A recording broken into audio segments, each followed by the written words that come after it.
Maintenant, les équations différentielles linéaires scalaires d'ordre 2, donc les équations de cette forme-là, où A et B, C sont des fonctions continues d'un intervalle I de R vers K qui est R ou C. L'inconnu Y est deux fois dérivable, et on note petit 2 l'équation homogène, donc l'équation où C vaut 0. A, B, C sont continues et Y, Y' sont dérivables. Y dérivable, A, B, C continue. Donc Y seconde va être continue sur I, donc de classe C.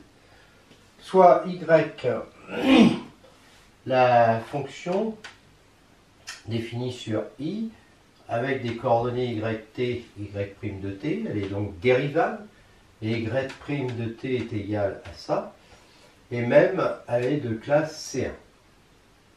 On pose A, la fonction qui a T appartenant à I, associe A de T égale cette matrice-là, et B, la fonction qui a T appartenant à I, associe cette matrice-là. A et B sont évidemment continues, puisque A, petit b, petit c le sont aussi. Si je forme A de T, Y de T plus B de T, j'obtiens ça. Et je vois que Y est solution de l'équation 1, si et seulement si, grand Y est solution de Y' de T égale A de T, YT plus B de T. Je vois que Y est solution de l'équation 2, si et seulement si, Y' de T est égal à A de T, Y de T. D'accord. Donc ça, j'appelle ça 1', et ça 2'. Ça, ce sont des équations d'ordre 1, donc on sait faire. L'ensemble S'2 des solutions de 2', c'est-à-dire de cette équation-là, je sais que c'est un K espace vectoriel de dimension 2 avec des bases comme ça. Alors pour l'autre, je sais que c'est un K espace affine de dimension 2. Alors ici, x1, x2, y1 et y2 sont des fonctions C1 de I vers K. Alors si y est solution de 2, on a donc y seconde de t égale a de t, y' de t plus b de t, y de t. Alors grand y qui a les coordonnées y de t, y' de t est solution de 2', c'est-à-dire que y va donc être combinaison linéaire de la base des solutions de 2', donc ça va être lambda 1 y1 plus lambda 2 y2, avec lambda 1, lambda 2 appartenant à K. Et donc ça voudra dire quoi? Ça voudra dire que y sera égal à lambda 1 x1 plus lambda 2 x2, sur tout i. Voilà. Réciproquement, supposons que lambda 1, lambda 2 appartiennent à K, et considérons y de t égale lambda 1 x1 de t plus lambda 2 x2 de t. Soit z, petit z, qui à t fait correspondre lambda 1 y1 de t, donc là je reprends cela, plus lambda 2 yt. Et je pose grand z de t est égal à petit y, petit z, c'est-à-dire lambda 1 y1 plus lambda 2 y2. J'ai donc y' de t, z' de t, puisque c'est solution de 2', qui va être égal à cette matrice-là fois ça. D'accord? Donc y' de t va être égal à z de t, et z' de t va être égal à b de t, y de t, plus a de t, z de t. Ce qui veut dire que y seconde existe, et que, que y seconde de t, parce que y seconde de t, ça va être z' de t, ça va être égal à ça. D'accord? Et donc, y seconde de t égale z' de t égale b de t, y de t, b de t, y de t, plus a de t, z de t, mais z de t, c'est y' de t. Et donc, ça veut dire quoi? Ça veut dire que petit y est solution de l'équation 2. Alors évidemment, si je choisis lambda 1 égale 1, et puis lambda 2 égale 0, j'obtiens que petit x1 est solution de 2. Si je choisis lambda 1 égale 0, lambda 2 égale 1, j'obtiens que x2 est une solution de 2. Montrons que x1 et x2 sont des fonctions indépendantes. Donc on suppose qu'on a ça, qui est égal à 0, on dérive comme elles sont dérivables, et on obtient ça. Bah, ça va impliquer que lambda x1 plus lambda 2 x2 égale 0, lambda 1 x3, donc ça veut bien dire que on a ça. Mais y1 qui a des coordonnées x1 et y1, solution de 2'. Donc on a ça. Et ça implique quoi? Ben, ça implique que x'1 est égal à y1 et de la même façon que x'2 est égal à y2. Donc en fait, on va avoir lambda 1 x1 x'1 oui, plus lambda 2 x2 x'2 égale 0 qui implique que lambda 1 x1 y1 plus lambda 2 x2 y2 est égal à 0, mais donc qui implique ça. Mais comme y1 et y2 sont libres, ça implique que lambda 1 est égal à lambda 2 est égal à 0. Donc x1 x2 sont indépendants. Et comme on avait vu que toute solution de l'équation 2 était de la forme lambda 1 x1 plus lambda 2 x2, donc c'était générateur, donc ça forme une base de l'espace vectoriel, parce que ça on sait depuis longtemps que l'ensemble des solutions de 2 est un espace vectoriel.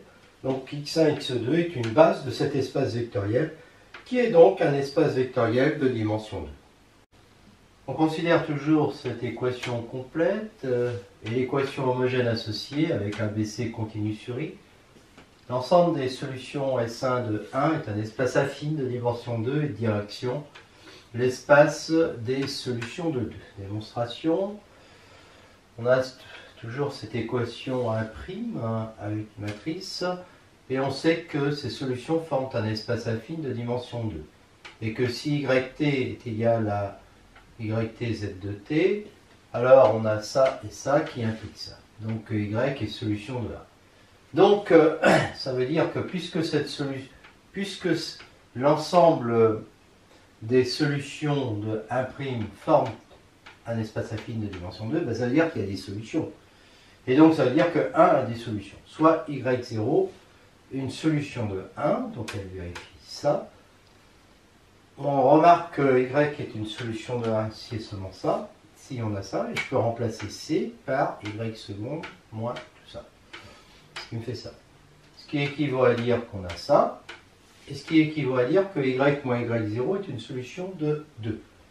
Donc si y1, y2 est une base de l'espace S2 des solutions de 2, y appartient à S1, bah ça équivaut à y égale y0. Enfin, ça équivaut à y moins y0 égale ça. Donc y égale y0, plus lambda 1, y1, plus lambda 2, y2, et ça montre exactement ce qu'on voulait démontrer. Et au passage, j'ai démontré que si y0 est une solution de 1, eh bien y est une solution de 1 si et seulement si y moins y0 est une solution de 2, autrement dit, que toute solution de 1 est obtenue en faisant une solution de 1 plus la solution générale de l'équation de 2. Problème de Cauchy, si t0 appartient à i, y0, y'0 appartient à k, alors il existe une unique solution y de 1, telle que vérifiant t0 égale y0 et y' en t0 égale y'0. Donc on sait qu'il existe une unique solution au problème de Cauchy de cette équation différentielle. Vérifiant donc t0 égale y0 et y'0. Si on note yt comme ça, bah on sait que yt est solution de 1, parce que, bon, je ne vais pas revenir, ça a déjà été fait. Et bien, si je remplace t par t0, évidemment, je vais avoir y't0 égale z de t0 égale y'0, et puis y de t0 égale y0. Donc, je réponds au problème de Cauchy. Alors, l'unicité, si f est une autre solution de 1 vérifiant ça et ça, alors si je considère f égale ff', ça va être une solution de 1' qui vérifie ça. Et là, comme on sait que pour 1', il y a unicité de la solution, répondant au problème de Cauchy, on en déduit que z est égal à ce y qu'on avait avant. Et donc que la fonction f est égale à la fonction y qu'on avait trouvée. Donc il y a unicité de la solution qui répond aux conditions de Cauchy pour cette équation-là. Donc, dans le cas où c égale 0, unicité pour répondre à cette question-là aussi.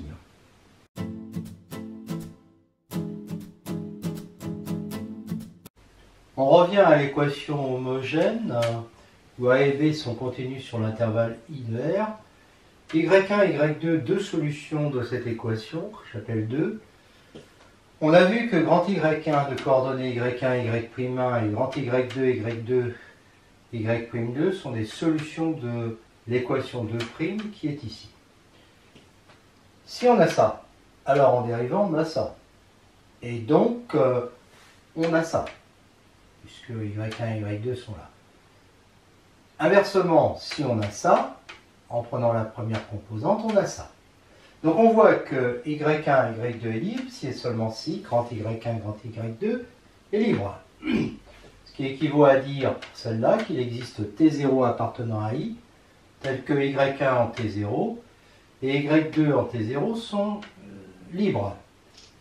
Et alors, on sait que grand Y1 en T, grand Y2 en T, est libre, quel que soit T appartenant à I. Donc du coup, que Y1 de T, Y2 de T va être libre, quel que soit T appartenant à I. Donc en fait, il suffit de trouver un point où les deux solutions de 2 sont indépendantes. Et comme on sait que l'ensemble des solutions est un espace vectoriel de dimension 2, bah à ce moment-là, ça nous fait une base. Donc, pour ça, on utilise le Wronskien. Le Wronskien de deux fonctions dérivables y1, y2, en T0, il est donné par ce déterminant qui est égal à ça. Donc, si y1 et y2 sont deux solutions de l'équation 2, on a donc y1 et y2 qui sont indépendants, si et seulement s'il existe deux, tel que le Wronskien est différent de 0, puisqu'on vient de voir que ça équivaut à dire que grand Y1, grand Y2 en T0 sont libres. Alors, quel que soit T, bah, on a ça. C'est exactement la traduction de ce qu'on vient de voir ici. Je termine par l'utilisation d'une série entière, ça n'a rien à voir avec ça, pour résoudre une équation de ce type-là. Alors, série entière, donc ça veut dire on recherche une solution comme ça, donc C infini sur son domaine de convergence. Prenons cette équation-là. Alors en dérivant ça, j'obtiens ça, donc ça. En redérivant celle-là, j'obtiens ça. Et comme ça, en multipliant par t, ça me fait ça. Donc quand j'écris ça, ça me fait ça, plus ça, moins ça égale 0. Donc je regroupe les t puissance k, j'ai tout fait pour. Donc le coefficient t puissance k, c'est 4k, k plus 1, plus 2k, ak plus 1, pardon, ak plus 1, je me suis trompé, plus 2k plus 1, ak plus 1, moins ak égale 0, quel que soit k appartenant à L. Ça équivaut à dire que 2k plus 1, je factorise 2k plus 1, il est facteur de 2k plus 1 ak plus 1 est égal à ak. Donc, pour k égale 0, j'obtiens A1 égale à 0 sur 2. Pour k égale 1, eh bien, j'obtiens 12 A2 égale à 0 égale à 1, c'est-à-dire à 0 sur 2. Donc, A2 égale à 0 sur 24. Et on va montrer par récurrence que AN est toujours, pour n supérieur ou égal à 1, égal à 0 sur 2n factoriel. En fait, d'ailleurs, j'aurais pu dire que ça marche aussi pour n supérieur ou égal à 0. Donc c'est vrai à l'ordre 1 et c'est vrai à l'ordre 0. Supposons que ça soit vrai à l'ordre n. Alors an plus 1 va être égal à n sur 2 facteurs de n plus 1, c'est-à-dire 2n plus 2, 2n plus 1. Et là je remplace par a0 sur factoriel de 2n. Le factoriel de 2n fois ça, ça nous fait factoriel de 2n plus 2. Et la propriété est donc vraie à l'ordre n plus 1, donc elle est toujours vraie. Et donc y de t est égal à a0, somme de 0 à plus infini de t puissance n sur 2n factoriel. C'est une série entière de rayons plus l'infini qui vérifie l'équation 1. Donc on voit que en fait les solutions de cette forme forment une droite engendrée par cette fonction. Si t est positif, y peut s'écrire comme ça, et donc a0 CH de racine de t. Ici t est négatif, y égale à 0, somme de 0 à plus l'infini de racine de moins t à la puissance de n. Donc il va y avoir un moins 1 puissance n qu'il faut compenser, donc ça fait ça. Et ça fait A0 racine de moins t. Donc on obtient finalement, si on veut qu'il y ait continuité en 0, alors là, ça tend vers A0, hein, et là, ça tend vers A0 aussi. Il faut donc prendre le même A0 partout, je l'appelle lambda. Donc ça fait lambda cosinus racine de moins t pour t négatif, lambda si t égale 0, et lambda ch racine de t si t est positif. Bon, on montre facilement que ça c'est C infini en revenant justement à la série entière. On montre que c'est C infini sur R, on a trouvé donc une solution C infini sur R.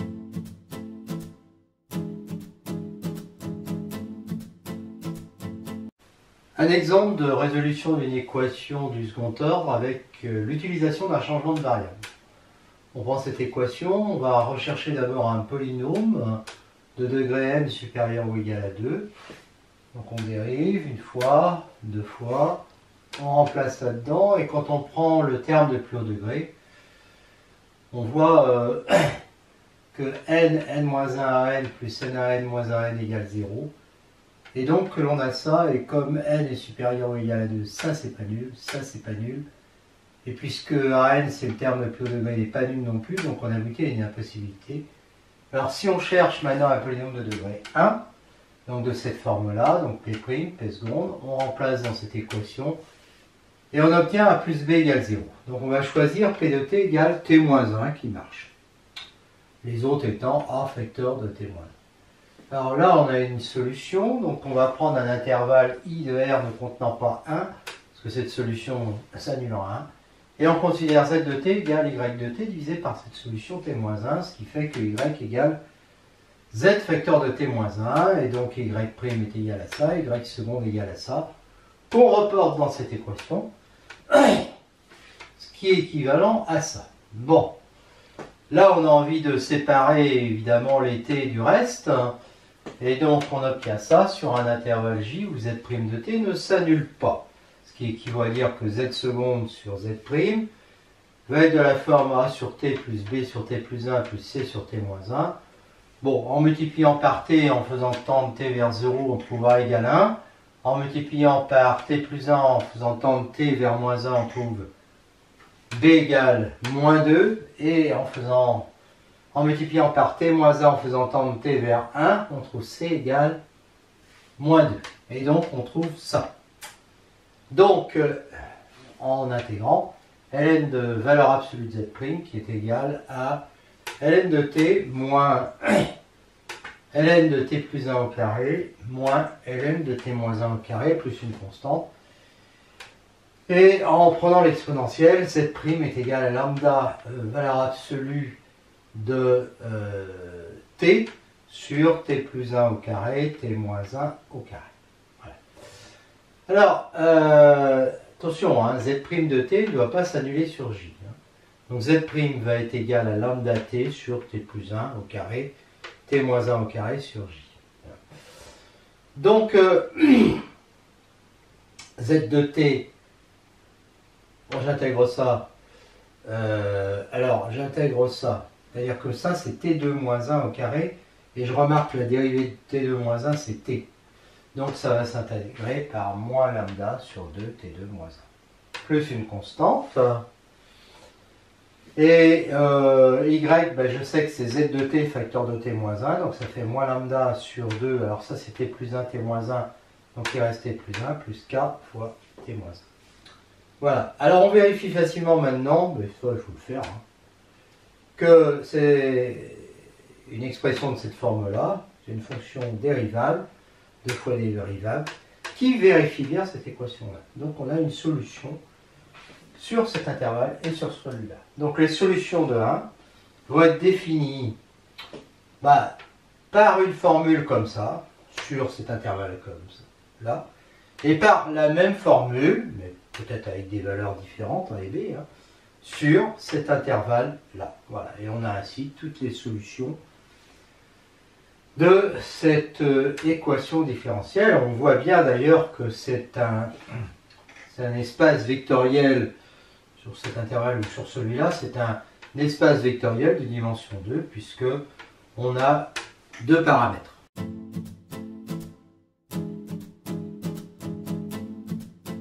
Autre exemple d'une équation différentielle du degré 2 avec son équation homogène associée, on peut remarquer, c'est facile, que exponentielle t est solution de l'équation 2 et on cherche une autre solution de la forme yt égale exponentielle t lambda de t, ce qui est classique. Et donc on a y' seconde qu'on met dans cette équation et qui nous donne ça. Donc sur un intervalle où j où lambda prime de t ne s'annule pas, on obtient ça, ce qui nous fait ça.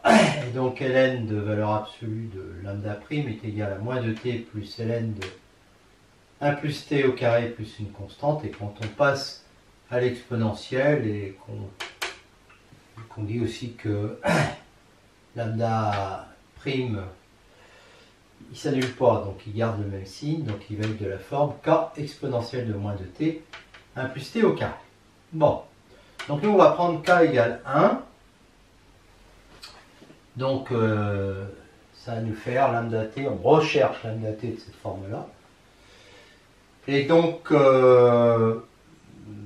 quand on dérive, donc 2at plus b plus c moins 2 fois ce truc-là, facteur d'exponentielle moins 2t est égal à ça, et bien on trouve, après calcul, on trouve ça, et donc on trouve assez facilement, je vous laisse faire, A, B, C, c'est 3,5 et C. Et donc on va trouver ça, qui convient, voilà.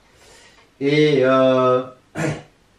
on trouve ça, et donc comme y est égal à exponentielle t lambda t, ça nous fait ça. Mais comme on sait que les solutions de l'équation 2 forment un espace vectoriel, on peut multiplier tout ça par moins 4. Et donc on a une solution y2 égale 2t2 plus 6t plus 5 exponentielle moins t.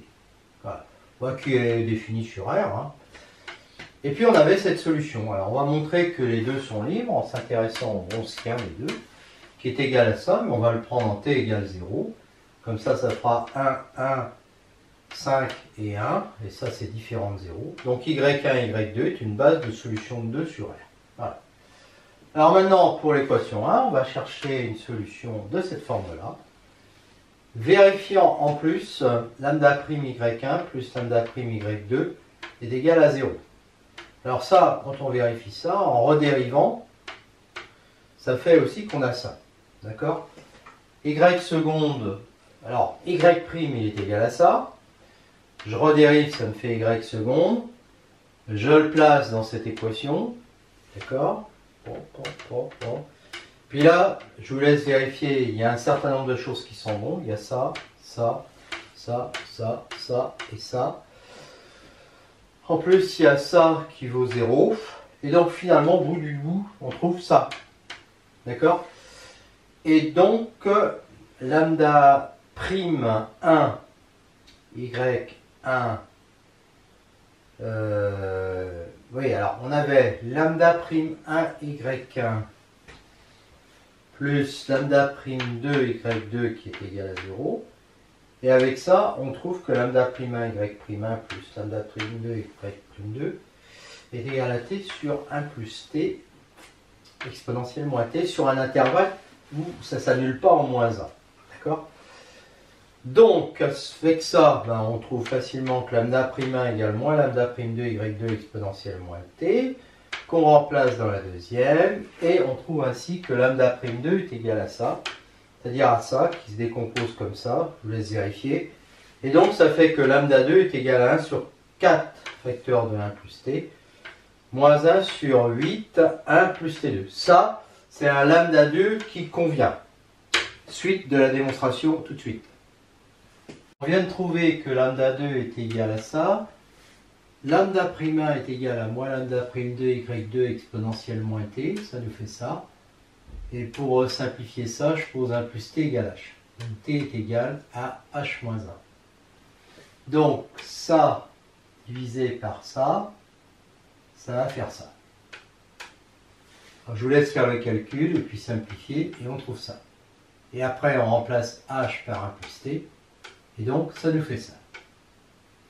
Lambda prime 1 est donc égal, alors parce que ça c'est lambda prime 1. Donc lambda prime 1, il faut multiplier tout ça par exponentielle moins 2t, donc ça fait exponentielle moins 2t sur 2, moins exponentielle moins 2t sur 4 1 plus t au carré, moins 1 sur 4 1 plus t au cube, exponentielle moins 2t. Alors on peut chercher a pour que la dérivée de ça soit égale à ça, enfin sauf que je mets le signe plus, c'est-à-dire à ça.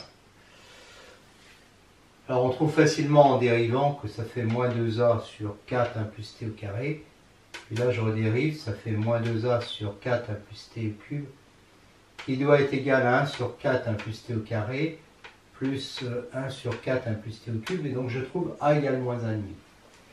Alors comme il y a un moins ici, ça va faire plus 1 huitième, 1 demi fois, il y a le 4 en bas, de 1 plus t au carré exponentielle moins 2t. Voilà, c'est-à-dire quand j'intègre. Et puis quand j'intègre celui-là, ben, je l'intègre par moins exponentielle moins 2t sur 4. Donc lambda 1 égale à ça. Je n'ai pas besoin de rajouter une constante, il suffit que j'ai une valeur particulière.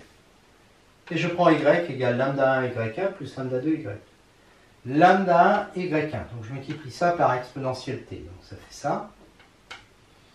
Plus lambda 2, c'est ça. y2, c'est ça. Alors y2, pour simplifier avec les 1 plus t, je l'écris 2 facteurs de 1 plus t au carré, plus 2 facteurs de 1 plus t plus 1. Donc, une fois que j'ai mis le exponentielle moins t, il est facteur de moins 1 quart, plus 1 sur 8. Ce truc-là fois ça, ça fait donc 1 sur 2. 1 plus t sur 2. Ce truc-là fois ça, ça fait plus 1,5. Ce truc-là fois ça, ça fait ça.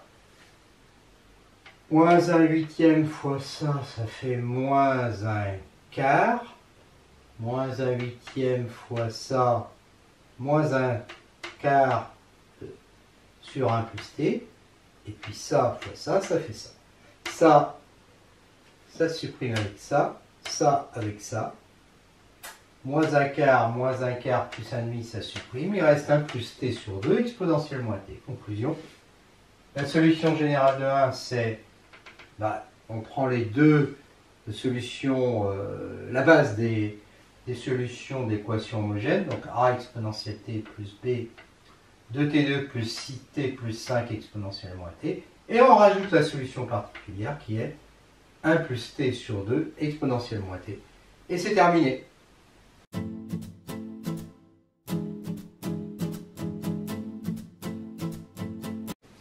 Équation différentielle linéaire scalaire d'ordre n supérieur ou égal à 2. Ce sont les équations comme ça, avec des fonctions qui sont continues d'un intervalle i de r vers k. Et si a0 de t est différent de 0 sur un intervalle, eh bien on se ramène à une équation de ce type. C'est ça qu'on va prendre là, et on va dire que t appartient à un intervalle i avec a1 jusqu'à n et b qui sont continus sur i. L'équation homogène associée, c'est celle-là. On va considérer cette matrice d'ordre n et cette matrice colonne d'ordre n. Donc A est une application de i vers mn de k, b de i vers k puissance n, et elles sont continues parce que les composantes sont continues.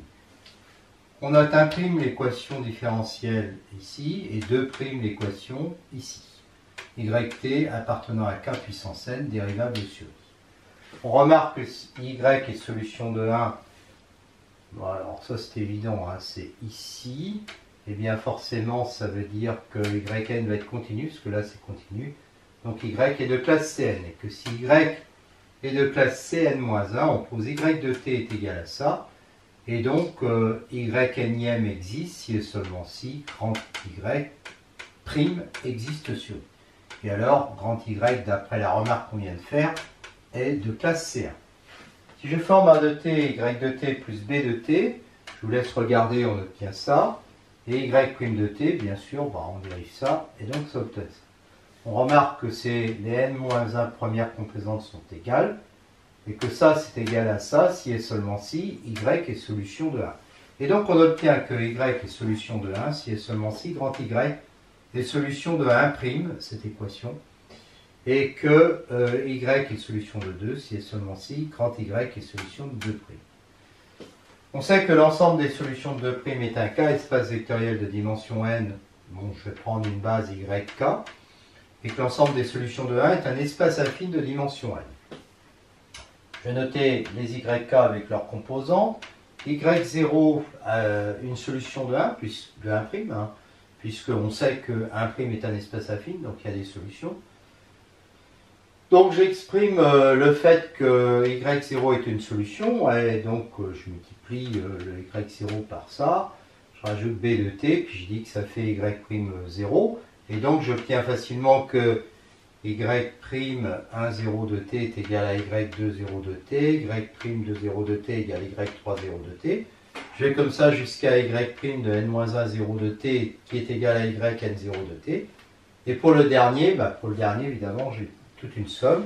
Donc j'ai Y'N0 de t qui est égal à la somme des an-k de t, Yk'm de t, enfin en k plus 1, 0, pour k égale 0 à n-1 plus b de t. Et donc, d'ici, en dérivant plusieurs fois, là par exemple, y seconde de 1, 0, c'est y' de ça, donc ça va faire y3, 0. Donc j'obtiens facilement cette relation-là, quel que soit j allant de 1 à n-1, et si je prends j égale n-1, je vais obtenir cette relation-là. Et en redérivant une autre fois, puisque je le peux, ça donne yn en 1, 0 de t, qui va être égal à la dérivée de ça, c'est-à-dire ça, donc ça. D'accord? Et là, je vois clairement quoi? Eh bien, je vois que y10 est une solution de l'équation 1. Ce qui veut dire que l'équation 1 a au moins une solution. De plus, si je prends b égale 0, donc à b égale 0, je me ramène aux équations, ça revient à prendre b de t est égal à 0, c'est-à-dire c'est l'équation 2, puis là c'est l'équation 2'.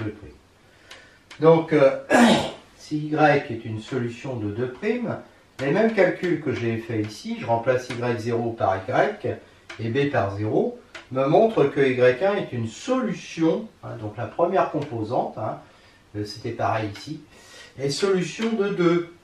Hein, donc quel que soit k allant de 1 jusqu'à n, si yk a ces coordonnées-là, y1k, y2k, etc., eh bien, je vois donc que y1k, c'est ce que je viens de dire, est solution de 2. Et par linéarité de l'équation 2, eh bien, je vois tout de suite que somme des lambda k y1k va être une solution de 2. Donc, alors, tout ça, c'est toujours des solutions de 2. En même temps, si y est une solution de petit 2, alors grand y est une solution de 2', donc y va être une somme comme ça. Et donc quand je vais prendre la première composante, ben ça c'est parce que les yk forment une base de solution de 2'. Et donc quand je prends la première composante, j'obtiens que y égale somme de lambda k, y1k. Donc les solutions de 2 sont donc exactement les sommes de k égale à 1 de lambda k, y1k. Maintenant il n'y a plus qu'à démontrer que les y1k forme un système indépendant, on prend une combinaison linéaire nulle, donc on la dérive j fois, donc c'est toujours nul, et de ça, comme c'est ce qui a été démontré, c'est ce qu'il y avait ici avec y0, mais c'est pareil avec les yk, le yjm, enfin y1k jm, je peux le remplacer par yj plus 1k, c'est ce qu'on avait ici en fait. Et donc j'obtiens que la somme des lambda k, y, jk va être égale à 0, hein, pour k égale 1 à n, quel que soit j allant de 1 à n. Hein, voilà. Donc, parce que là c'était de j égale 1 à n-1, mais quand je regarde ici, de 1 à n-1, le j plus 1, là il varie de 2 à n, d'accord? Et puis là par contre, j'avais pour 1. Donc ça marche bien, ça, cette relation, quel que soit j allant de 1 à n. Donc je vais avoir la somme des lambda k, grand yk qui est égal à 0, et comme les yk forment un système libre, tous les lambda k vont être libres, donc les y1k forment un système libre de solution de 2.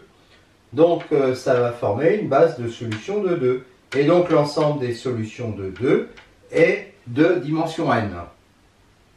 Donc je reprends cette équation 1. On a vu qu'il existait des solutions, qu'elle avait des solutions. J'en prends une, y0, donc elle vérifie ça. Si y est, alors y est une solution de 1, si et seulement si elle vérifie ça. Et là, je vais pouvoir remplacer b de t par y0 énième de t moins cette somme. Et donc, j'obtiens ça. Je fais passer celui-là de côté et j'obtiens que la dérivée...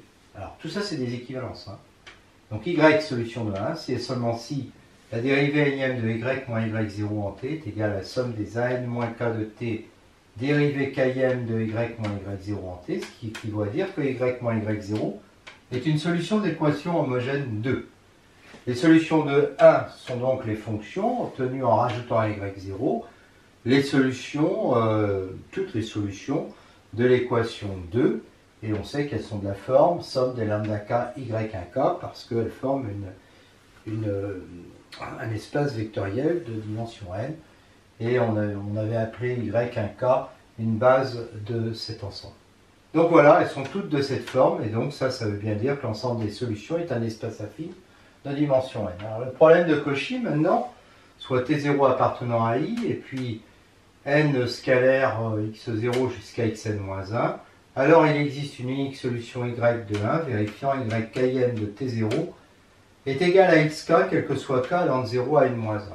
Démonstration, on applique Cauchy à ça, donc il y a une unique solution y, alors je note ainsi ses composantes, telles que y de t0 est égal à ça.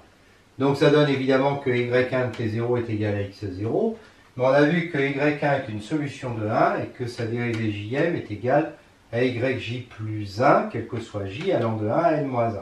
Et donc la dérivée de jm de y1, dérivée jm de y1 en t0, va être égale à yj plus 1 en t0, c'est-à-dire à xj. Et donc, quel que soit j allant de 1 à n-1. Et comme on a aussi ça, on obtient que la dérivée jm de y1 en t0 est toujours égale à xj. Et donc, quel que soit j allant de 0 à n-1. Et donc, ça veut dire qu'on a trouvé une solution au problème de Cauchy.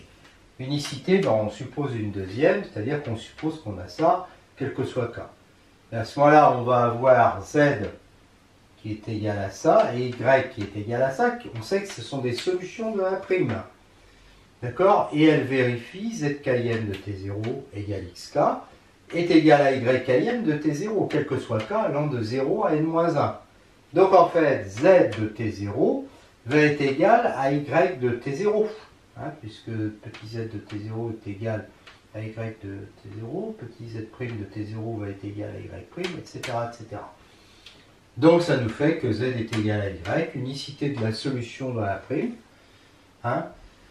Donc petit z va être égal à y, et donc, oui, puisque les deux sont égaux, petit z va être égal à y, et donc unicité de la solution de 1, vérifiant les conditions de Cauchy. Donc le problème de Cauchy admet bien, tel qu'on s'est posé ici, il admet bien une unique solution.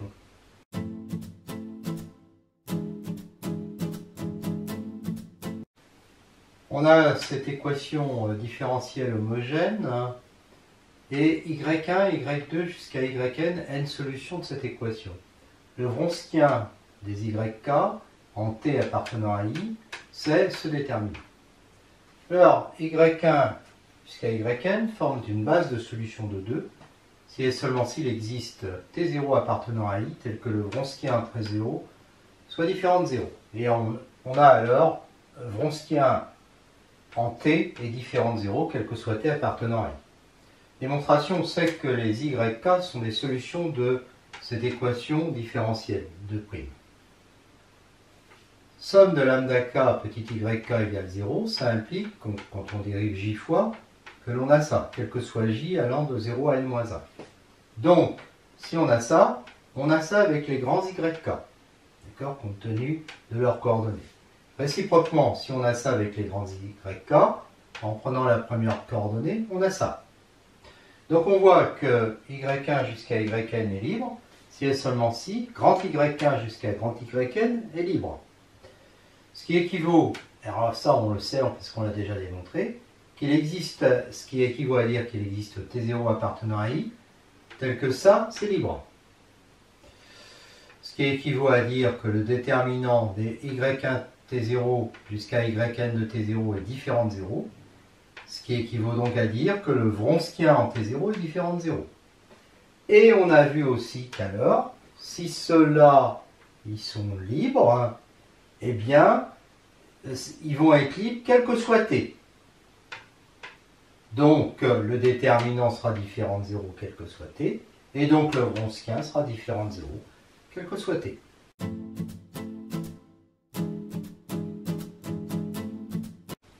On considère l'équation différentielle qui est ici, où les AK appartiennent à R, AN différent de 0. Y, c'est une fonction de R vers C. Grand S, l'ensemble des solutions YE. Bon, par récurrence, si Y appartient à S, alors Y est nécessairement C infini sur R. Bon, déjà le fait d'écrire ça, bon, on peut diviser par AN et envoyer tout le monde de l'autre côté. Puisque tous les YK existent pour K compris entre 0 et n-1, et que YN doit exister, YN est dérivable. Bon, ça implique qu'on va pouvoir dériver chaque YK. Et donc, YN plus 1 va exister. Il va être égal à ça. D'accord? Bon, et si on suppose que N plus P existe, ben on refait la même chose, et bon, et si on suppose qu'elle est égale à ça, alors en dérivant, eh bien on va obtenir facilement ça, et donc on voit que Y est de classe C infini. Soit D l'opérateur dérivation, qui a Y fonction C infini de R vers C, associe sa dérivée. C'est un endomorphisme évident, parce que la dérivée de f plus g, c'est la dérivée de f plus la dérivée de g, et la dérivée de lambda f, c'est lambda dérivée de f. Soit S l'ensemble des solutions de E, il est non vide parce que 0 appartient à S, en réalité on sait déjà que c'est un sous-espace vectoriel de dimension n. On note P, le polynôme caractéristique de E. Alors P de D, c'est ça, d'accord? Et D à la puissance K appliquée à Y, c'est Y km, quel que soit Y appartenant à E. Alors E, oui, je ne sais pas celui-là, mais c'est une fonction C infini de R vers C. Donc P de D appliqué à Y, c'est AN, YN, plus, etc. Et donc je vois que ça, c'est égal à 0 si et seulement si Y appartient à quart de P de D. Donc S est égal à quart de P de D. La décomposition de P, ça va être AN, produit de pour J égale à 1 Q. Alors P, il est à coefficient dans R. Donc il y a une partie factorisation dans R et une partie factorisation dans C, mais avec des racines qui sont conjuguées, et donc on sait que ça donne quelque chose comme ça. Ici, des réels 2 à 2 différents. Ici, des complexes qui ne sont pas réels, 2 à 2 différents, et comme ils ne sont pas réels, les B secondes K sont différents de 0. Alors, on sait enfin que, alors ça c'est le chapitre d'algèbre linéaire sur la réduction des polynômes d'endomorphisme et réduction des matrices. Quart de P de D, ben, quand on a la décomposition comme ça, c'est la somme directe des quarts de x moins alpha j à la puissance rj de D et des quarts de x moins bêta k à la puissance r'k de D et des quarts de x moins bêta k bar à la puissance r'k de D. Alors maintenant prenons A appartenant à R, en fait d'ailleurs pas forcément à R, ça a le droit d'être dans C. Alpha appartenant à n étoile, et intéressons-nous à n égale quart de x moins a à la puissance alpha d. Alors y appartient à n, ça équivaut à dire que l'on a ça. Bon, en effet, c'est la remarque que j'ai faite ici, hein, c'est exactement la même remarque, c'est-à-dire que quand je développe x moins a à la puissance alpha, ça me fait somme de k égale 0 à n des k parmi n moins a à la puissance kx à la puissance k, puis ensuite on remplace x par d, enfin le xk par d à la puissance k, et donc on trouve facilement ça. Soit u, la fonction qui à x associe exponentielle de moins ax. Alors, exponentielle de moins ax qui appartient à c, hein, parce que a peut être un nombre complexe. D'après la formule de Leibniz, on a ça. D'accord? Mais u à la puissance k, c'est évident, c'est moins a à la puissance k u. Donc on obtient ça, et on voit que y appartient à s. Si et seulement si uy à la puissance r est égal à 0 sur r. C'est-à-dire que si on applique à x réel, ça donne égal 0, quel que soit x. En effet, ce que je viens de voir, c'est que ici, là, si je mets u en dehors, ça me fait exactement p de... Ça me fait exactement l'équation. Hein. C'est-à-dire, là, c'est cette équation-là, multipliée par u. D'accord? Donc, dire que... Mais u, c'est une fonction qui n'est pas nulle. D'accord? Donc, dire que ça, c'est égal à 0, ça équivaut à dire que somme de k égale 0 de k parmi r moins a à la puissance k, y à la puissance, y ordre n moins k est égal à 0, et donc y appartient à s. Voilà. Donc on obtient ça. Par récurrence sur R, on peut montrer que si une fonction v de R vers c, c'est infini, et que v d'ordre R est égal à 0, alors v est un polynôme de degré inférieur ou égal à R moins 1, si R est supérieur ou égal à 1. C'est vrai pour R égale 1, parce que si V' égale 0, ça fait V égale A, polynôme constant. Si c'est vrai à l'ordre R et que V d'ordre R plus 1 est égal à 0, alors V' d'ordre R est égal à 0, donc V' est un polynôme de degré, peut s'écrire comme ça, donc polynôme de degré inférieur ou égal à R moins 1. Et quand on intègre, on obtient un polynôme de degré inférieur ou égal à n, donc c'est exactement ce qu'on veut. Donc là, j'avais ça qui est égal à d'ordre R qui est égal à 0, et bien j'en déduis que y est un polynôme de degré R-1. Et donc uy est un truc comme ça, et donc y, parce que u c'était exponentielle de moins ax, hein.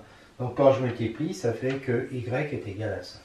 Donc les fonctions x puissance k exponentielle ax sont générateurs de ker de x moins a à la puissance r appliquée à d, que j'appelle grand N.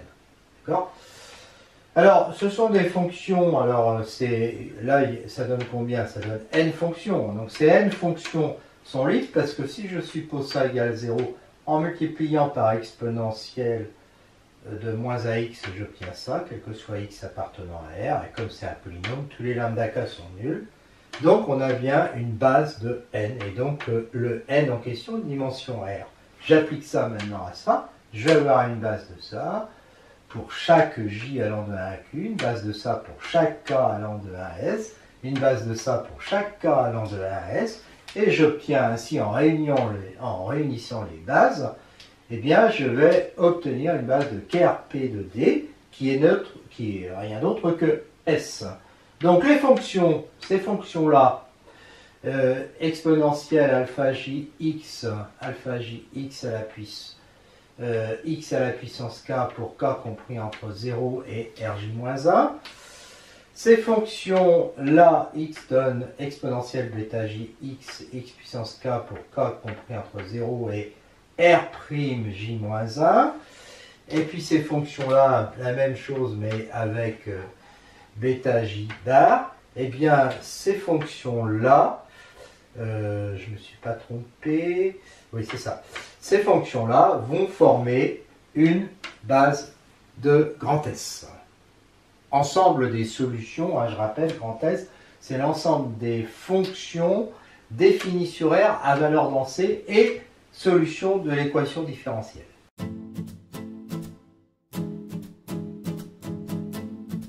Cette équation, qui est une équation différentielle à coefficient constant d'ordre n, les AK appartenant à R, à n différent de 0. Comme l'ensemble des solutions, alors des solutions qui sont des fonctions de I vers C, de R vers C.